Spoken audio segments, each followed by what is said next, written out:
This isn't on, right? Yeah, it's not on. All right. Well, I'd like to welcome everyone. This is our 8th weekly meeting, and as the format's been in the past, we hold the televised public portion where we give an update on the work that's been completed, a forecast of the work to be completed this coming week, then answer any questions those in attendance may have, address any concerns, and then we close the public portion and just do our project-specific ones. So, I guess been requested just to give a little general update kind of before turn it over to the contractor. So they're continuing to progress with basically all the work scopes this week. All the utilities are still under construction, sanitary, sewer, and water, progressing to the west, as well as the road prep. And right now they're working, around the Fulton, between Fulton and back towards the east with the road. The retaining wall started this week down at Old West Main. For the new trail and pedestrian crossing there at Old West Main, and then we're still on schedule hopefully to get Broad Street open to vehicle traffic. So just a little general overview. More specifically, I'll turn it over now to Ryan with Meyer to kind of give us the nuts and bolts of what's going on.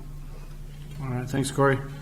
We're sticking with our same plan. We've still got our 2 utility crews. Our water crew has been working up Hill Street to Pine Street. Plan on getting them there by tomorrow, and then Pine up to Cedar probably by the end of this week. Our other crew is working on Storm at the Franklin intersection, and they're going to go up and get the sanitary from Pine to Cedar and Cedar all the way up to Old West Main. And then both crews will be jumping back to the Storm to get the Storm brought up from Franklin to Hill and Hill to Pine, Pine to Cedar, Cedar on up to Old West Main in the next couple weeks. Plan on being done with pipe install in the next about 2 weeks from today. Hopefully we're finishing up that day. Road restorations, like Corey said, they're coming up. We're getting up to Hill Street today and keep going with that. The plan is to get up to really up to Old West Main by the same time frame, and then we'll drop back and do all the grading for the sidewalks and the curb and gutters. We've got Doyle, the subcontractors, plan on being in here, sounds like next week, to do to start on the main drive paving from Broad out to Pine, and then come in behind that and do the tie-backs to all the individual intersections in the curb and gutter and sidewalk behind it. Hoping to have all that work done before the 4th of July and get a switch over to the north side of the road. Our electrician, of course, they're still working on, looks like System B, which I think is in that Franklin to Fulton area for the lighting and roughing in the signals. And like Corey said, the retaining wall, which we hope is going to be done by the end of this week, and then also Excel's got a crew in there working from Fulton to Franklin.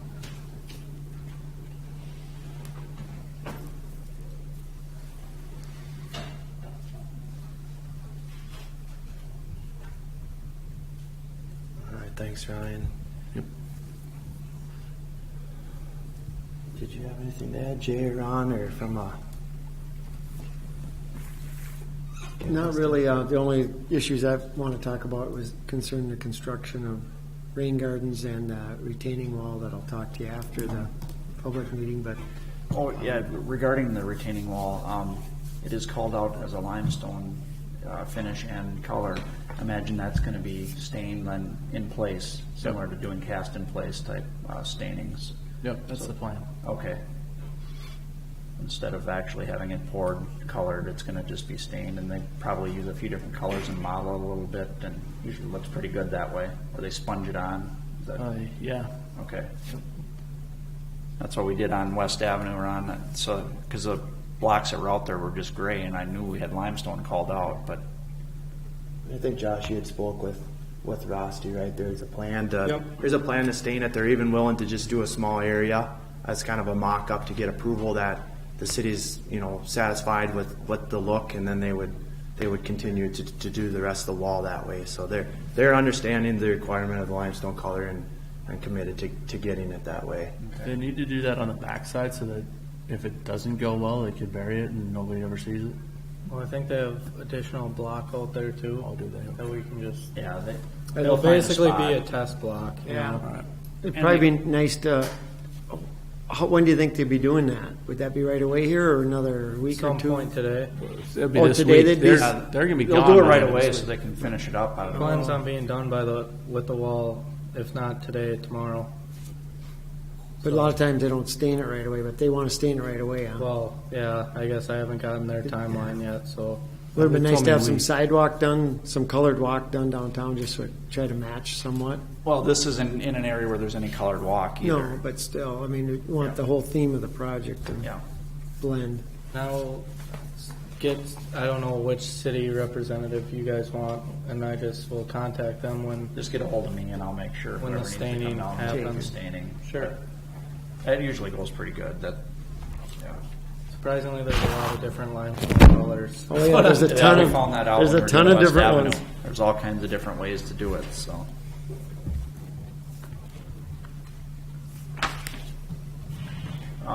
Jerry, do you want to maybe give an update on the water system and who's now come off a temporary and what's tested and I think we're good. Pass.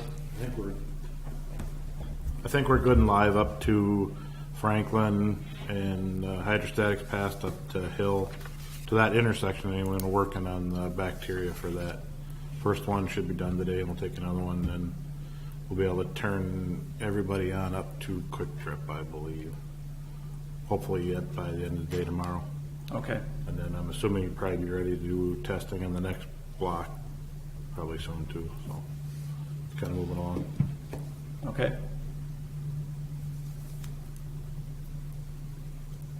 Josh, do you have anything to add in? No, not yet. How about some questions from the audience here? Questions? Yep. I'm right on the corner of Hill and 61 across from Quick Trip. Okay. I don't have any temporary water, so it'd be nice if you would tell me if they're turning water on. 'Cause I was out of water every Friday for about 4 hours.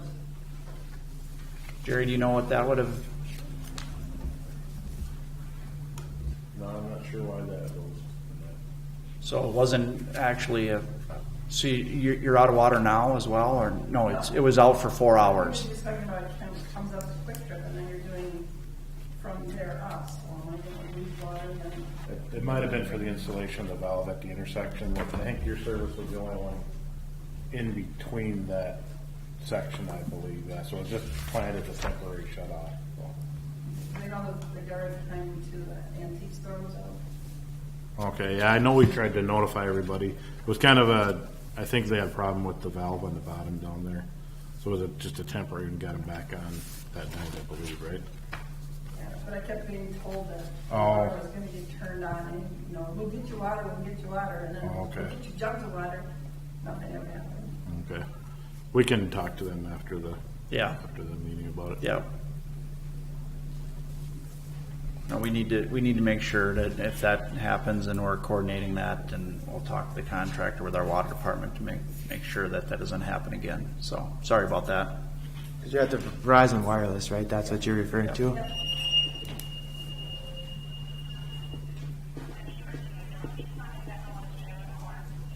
Any other questions from the audience?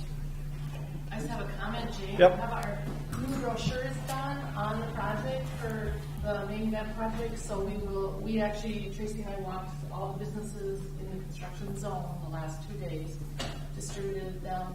If your crews want any, we'll put them in very visible locations throughout town so that they can get them.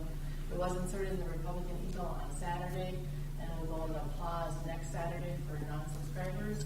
And we also covered the Pierce County Herald, all the way to Lake City, Goodhue, Cannon Falls, pretty much the whole area. So everybody should have information now in their hands on the project. So. Good. Yeah. And then when we were walking, we have lots of comments and issues, so we'll talk with you at another time. Maybe you can talk over during Yep, the meeting. Just some little things that have come up. Sure. I mean, what time does the 12:30? Right after this, so 12:30, we should go on top of it. Yep, I will do that. Thanks. Mike. Jay, do you have any insight on that cut line on Broad Street when you turn around and come back? I've been, I don't have anything to tell you what we're going to do right now. I've put a few sketches down that I want to go over with the contractor and Corey here, kind of looking at how we can, keep that parking utilized and do some barreling or temporary so people can get around that median. And so we are looking. Cut line there now. I Yep. noticed there's a line sawed across. Yeah, that cut line is the construction line, so you can see by the time you get to that point, there's no room to get around that median nose if that's all under construction. So I'm hoping maybe we can do something real quick, temporary, get some gravel back in there to keep that movement working while we're doing mainline paving and the other stuff that needs to be done up on Main Street. So I sure appreciate that. yeah, Put as much warning on it as possible, but get more of those cars out of your area too, so you warn people not to do that. yeah. And part of the thinking was hopefully we could do something where we could phase that in. And there would be a time where we'd have to close that parking off when they're actually pouring that concrete down to that saw cut line, because then they can't be driving up on that concrete. But as long as we can keep it open, it's important. It's important parking all along Broad Street there, and we know that. So that's kind of what I'm thinking, if we can do some phasing in there to keep it open as long as possible. So. Thanks. Yep, and I'll keep you posted on it and keep you informed on just when that's all going to happen as we get closer to that north side construction.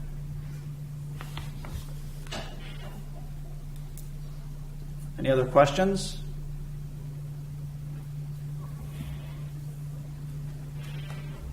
Anything to add, Ron, on the project? Can't think of anything. Jay, when is Broad Street, or is the East Broad Crossing gonna open up for pedestrian traffic?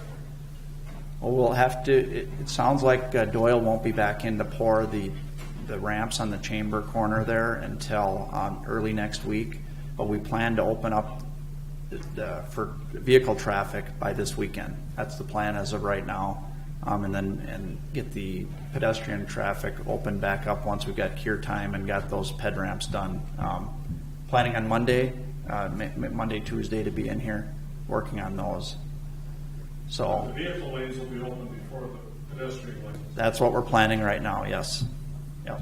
What if we could do a temporary T-bar crossing on East Avenue and get that crossing back open before concrete's done? Corey's mentioning we could maybe do a temporary, but I mean, we'll have to talk about that. I mean, it'd be best to get it poured and get the concrete done and not trying to fill something in and then have to take something out to pour it again. So, what have you noticed, Mike, at that? Are you seeing? I've seen a few people just kind of crossing where they want to cross, and others are going up to Bush Street. I mean, so. There's a surprising number of crossing there now, just beyond the median. Yeah. Or beyond the barrier, but it's only 2 lanes of traffic to cross, so. Yeah. It's probably actually safer to cross there now than it was with the lights and signal. Yeah. 2 lanes of traffic, and yeah. Well, I know what you're saying. So We will keep it marked as closed, the pedestrian crossing, but with the lights going, starting later this week, people may start crossing their pedestrian. Because, yeah. But with the lights going, you feel better about it because you've got your green light versus no light at all, like right now, and they just got to play chicken and jump across. yeah, I'd like to keep it closed until we actually get. But there's going to be people that are going to take the shortcut, especially if you're parked in the Studebaker ramp and you got to get over there rather than walk down to Bush Street. I've seen them crossing right at the end of that barrier, like you said. So we're doing everything to get things opened up as soon as possible there. And the vehicle opening to vehicle traffic is important. We do want to get that done because of the congestion at Bush Street and just to give another access point to the highway. So working on that this week. Any other questions? Corey, anything to add? Nothing. Okay, well, thank you for coming. We'll, oh, I'm sorry, I forgot again this. We got Jeff here, and I forgot I again, could Jeff. skip it if you want. Yeah, he's going to give an update on the overlay project coming from 19 to Old West Main. And then the work actually started South of town as well. I probably noticed down by Wakuta Road. Wakuta Road, so.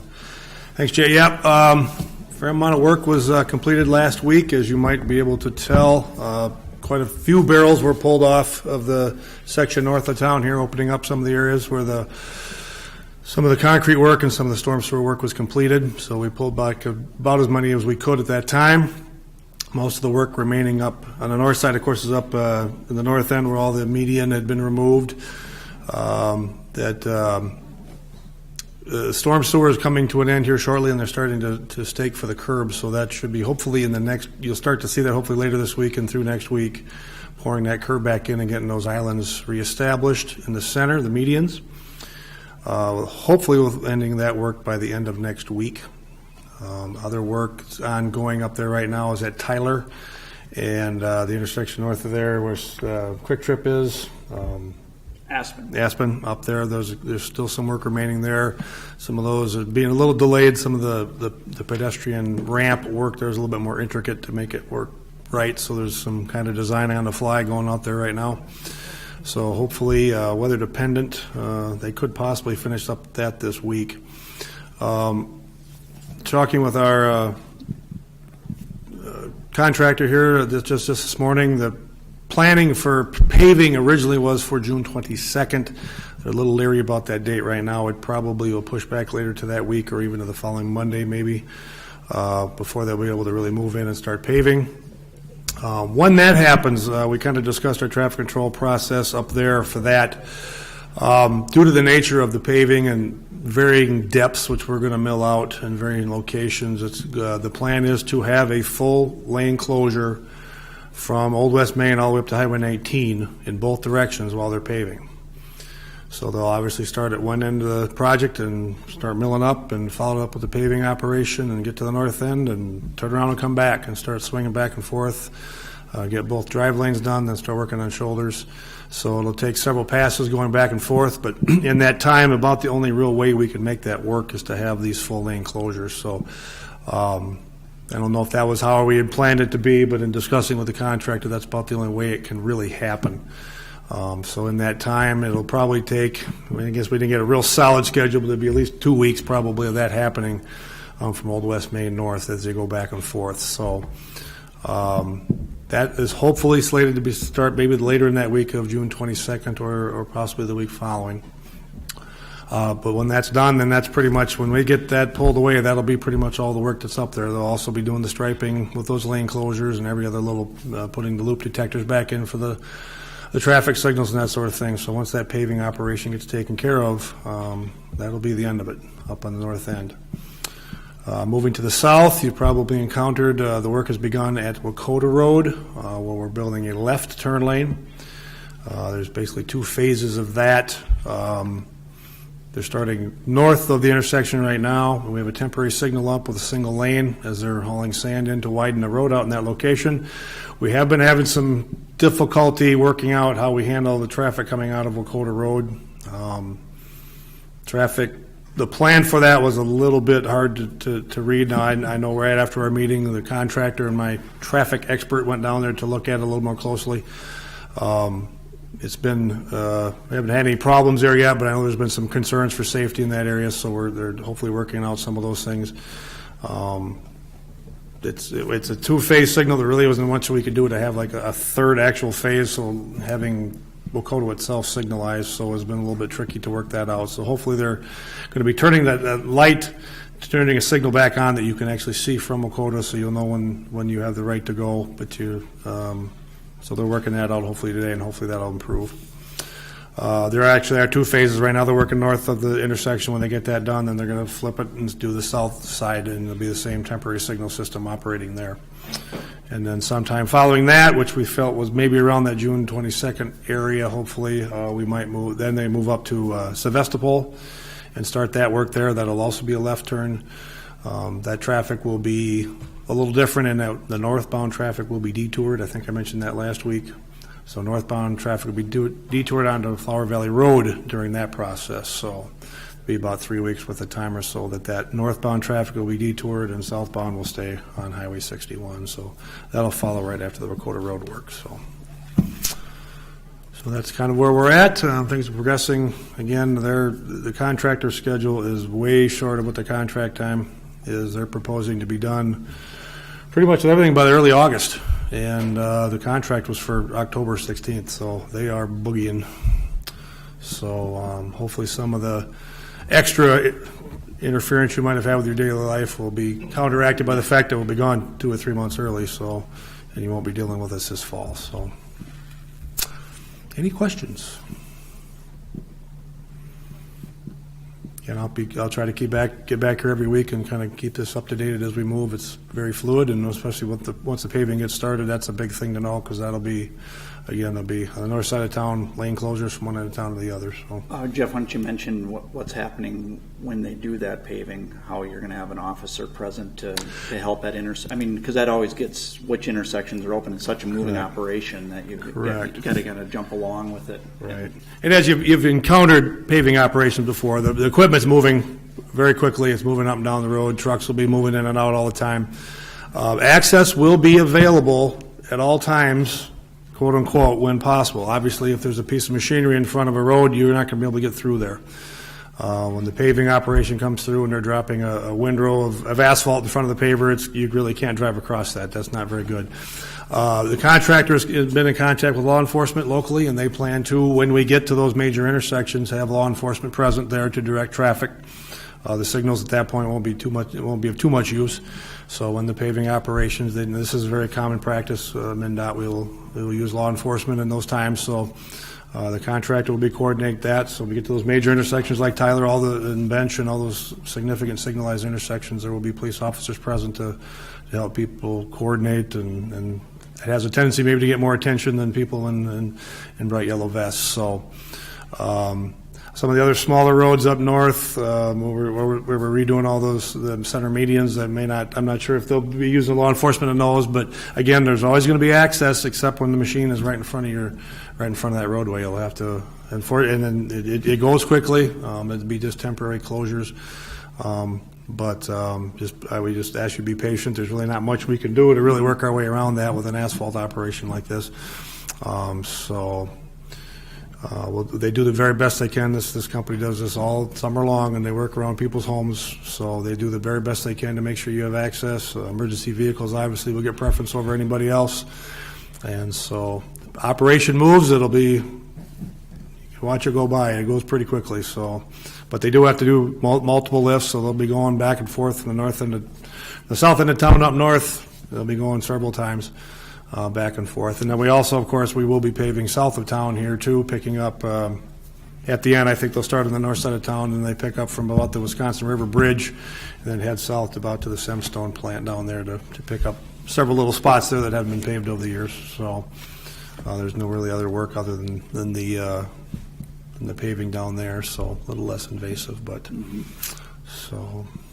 Good. Any questions for Jeff on the overlay project? All right, thanks for coming.